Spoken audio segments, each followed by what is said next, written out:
Това са Вероника и Велко. Тя е на 26 години, а той на 31. Сега сме от тях. Наредили сме осветлението, камерата работи, а ние им задаваме въпроси, като, например, какво е според вас любовта? Чувство. Доста странно. Да. Което обръща живота на 360 градуса. Нещо, което смятам, че всеки човек се стреми да получи и да даде. А какво е ревността? Ревността е нещо, с което човек трябва да се бори. Аз не мисля, че трябва постоянно да му натрапва моята ревност. Тя си е за мене. Сега не мога да му забъркаш отбора да ходи където иска. Щом ревнуваш, значи обичаш. Едното без другото не може някакси.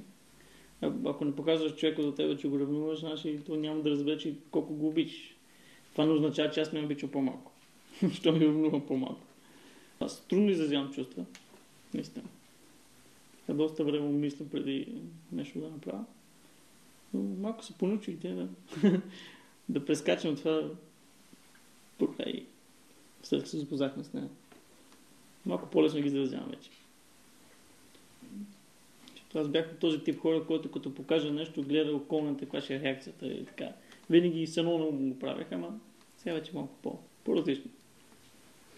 И скандали не сме имали. Сега смятам, че идва отвътре, а не просто, че не е имало спречкания. Спречкания си има, естествено. Ама то е нормално. Двамата сме като едно цяло. Не мисля само за себе си, мисля за нея. Просто гледам да отстъпи, защото усещам, че ще станат нещата по-сериозни. Се опитвам така да се муся и да спра да говоря, което не е пък още повече бесява. Винаги трябва да правиш компромиси със себе си и с другите. И аз не правя ли компромис? Правиш? Аз казах общо го казах, че.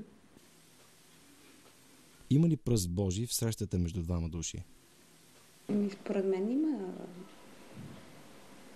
Не знам сега дали е Бог, дали е нещо, но определено има някаква съдба. Не мисля, че сме се срещнали случайно. Да. И както и не мисля, че връзката ни започна случайно едва преди 8 месеца. Ние се познаваме от 5 години. Значи ние винаги, когато сме се виждали, как се казва, сме си флиртували, закачали сме се. Не сме се отделяли един от друг, де факто. Наистина доста странно се получи и явно се не било писано, как да се казва, но трябва да преодолеме няколко неща, за да стигнем до тук. Може да се каже, че той беше пръв, обаче мисля, действаше много, много предпазливо.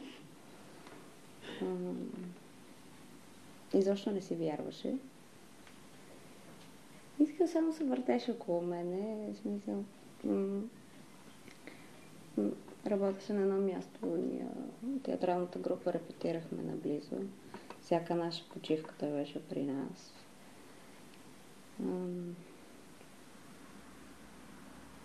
Ако мога да кажа кога на мен ми е просветнало, това беше на екскурзия, ходихме до Охрид. Доста голяма компания. Беше много весело. Кое е по-важното? Вярата, надеждата или любовта? Според мен между вярата, надеждата и любовта не може да се прави особено разделение. Мога да кажа абсолютно кое е най-важното, защото ако си обезверен, едва ли ще почувстваш, че си обичан. Без да се надяваш, че някога ще бъдеш обичан, едва ли можеш да продължиш да живееш. Мисля, че нещата са свързани. От друга страна, пък ако не вярва в себе си, трудно би повярвал в някой друг.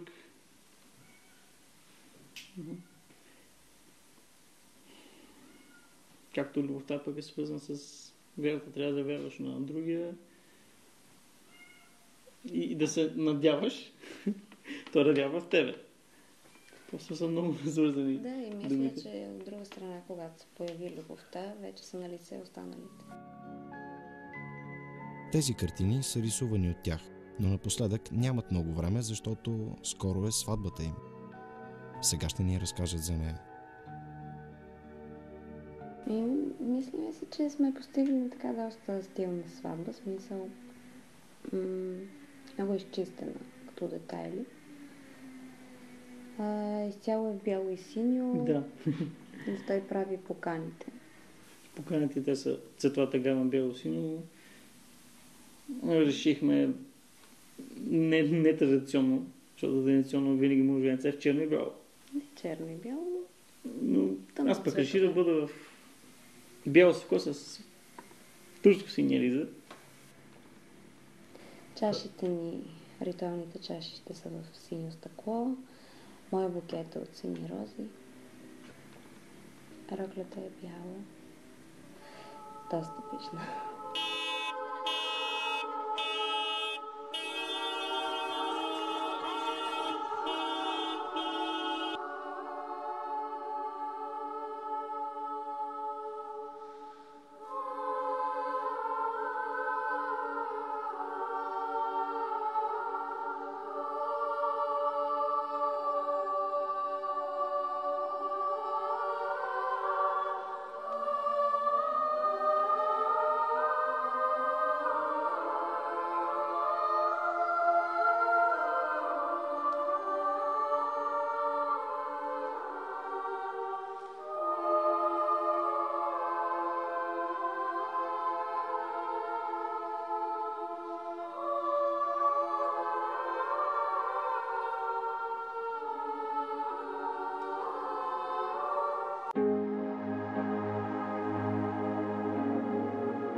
Значи едно от нещата, които сме се научили да правим, да мислиме непрекъснато много напред.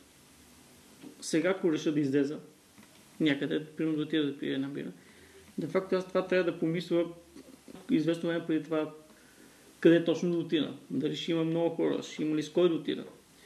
Ще има ли с кой да се пребере? Да, ще има ли с кой да се пребере. Дали има вариант да завали? Защото не може да пребяга и да си вземе. Затова винаги мисля доста така напред. И понякога се случва изведнъж да ти се падне нещо, но и така доста трудно. Справям се с ситуацията, но с доста мислене. Има и още нещо. Значи, той говори тук що за личен план. Относно професионален план, подсъзнателно всички хора, с които имат някакъв проблем, се стараят да бъдат по-добри от останалите. И в повечето случаи успяват всъщност. Защото, примерно, един работодател, ако аз и още някой, който няма никакви физически проблеми, сме на едно ниво умствен багаж, еднакво се справяме с работата, той наистина би бил предпочетен пред мен, защото за мен трябва да се вложи малко труд и малко финанси. За това как дали работното място ще ми е удобно, дали бюрото няма да е прекалено високо или прекалено ниско, дали тоалетната ще е достатъчно широка, за да мога да си направя кръгчето с количката вътре. Нали? Това са финанси, които повечето работодатели не виждат защо трябва да ги дават. Затова аз просто трябва, така са поставени нещата, трябва да съм поне с малко по-добър от останалите, от конкуренцията, за да бъда избран. И за да може той да има стимула да хвърли тези пари по мен.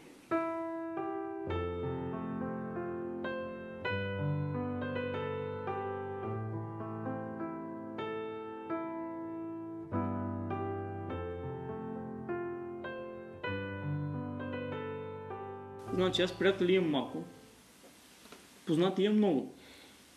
Значи това са две абсолютно различни неща.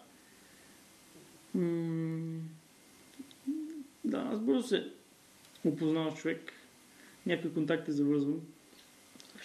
Общите не съм, но да стане моят приятел трябва някакси доста време да мине и доста неща да свършим заедно. Щом ти е приятел и решил да се види с тебе, това означава, че той вече знае, че трябва да дойде. Да прецени, да ме попита къде искаме да отидем. Не той да ми каже, отиваме в това кафе. Не, че се случва. Отиваме къде си, но той вече е преценил, че ще може да ме качи от там, че ще трябва да ме върне в същото време до вкъщи, че не може да му остави там. В такава ситуация е много, много лесно, наистина много лесно да видиш кой ти е приятел и кой не е. Кой ти е бил просто познат, пък ти си се заблудил за нещо повече. Приятелите станаха, както аз казвам, приятелите станаха познати, а част от познатите станаха истински приятели.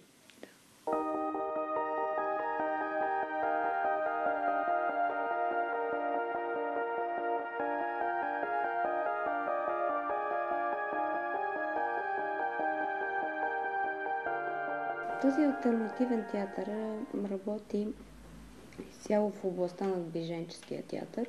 Не е рамкиран, някакси по-свободен е, повече импровизация има.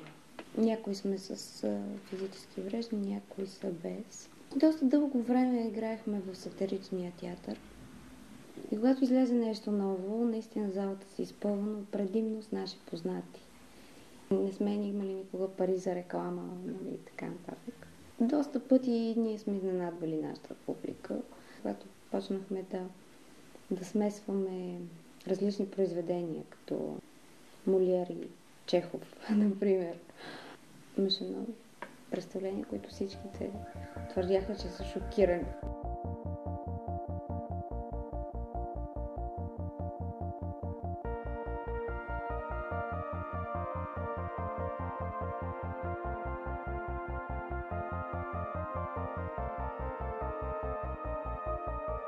За конкурса Мис София получих покана от от Националния център за социална рехабилитация и интеграция.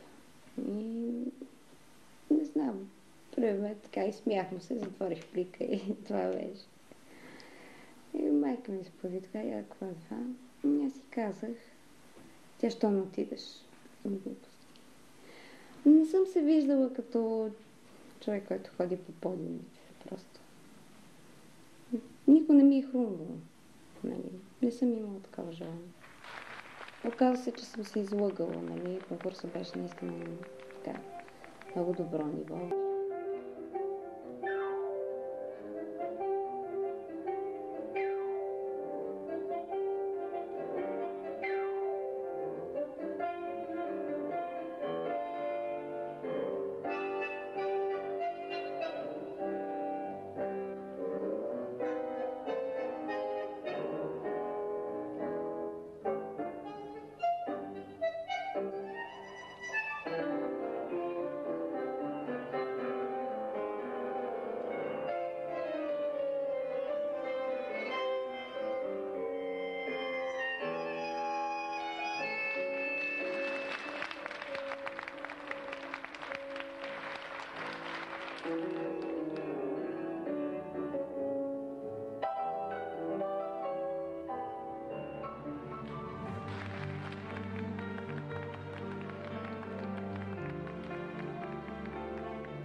Моето увреждане е в последствие, значи аз от 10 години съм на количка.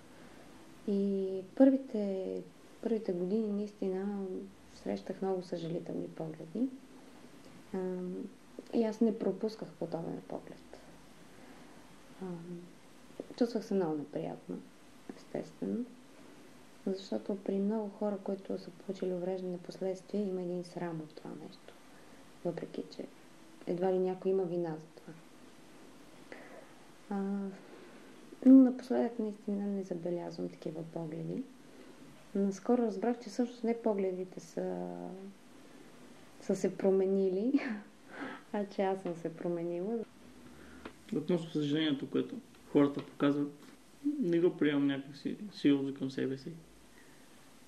Защото независимо каквото те си мислят понякога, аз знам какъв съм сами аз.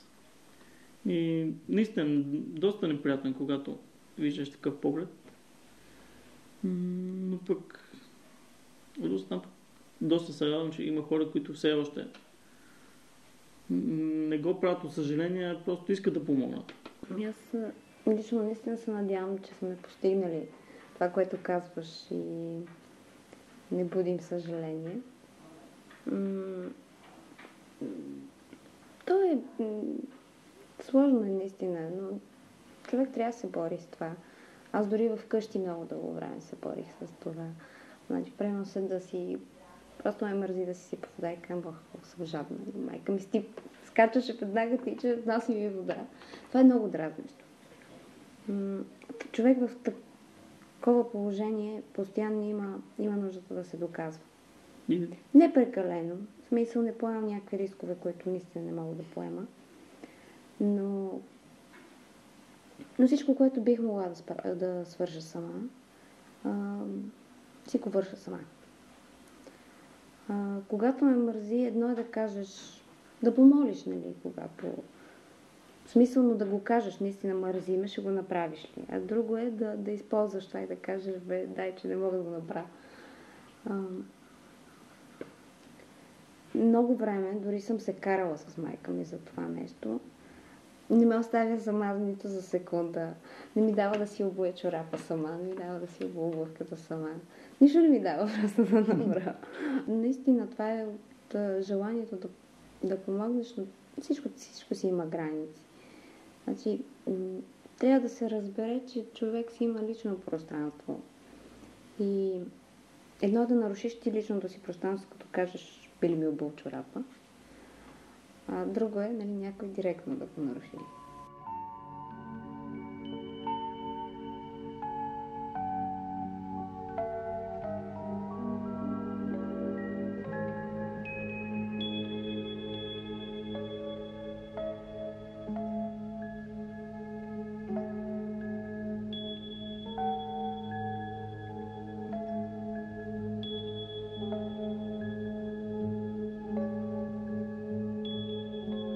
Като всяко младо семейство, Вероника и Велко имат мечти и планове, които се надяват след време да осъществят. Искат да имат собствено жилище, в което да растат децата им, добър компютър, хубава музика. Но това, което най-много им трябва сега, е кола. Да съберат пари за кола. Много им е нужна.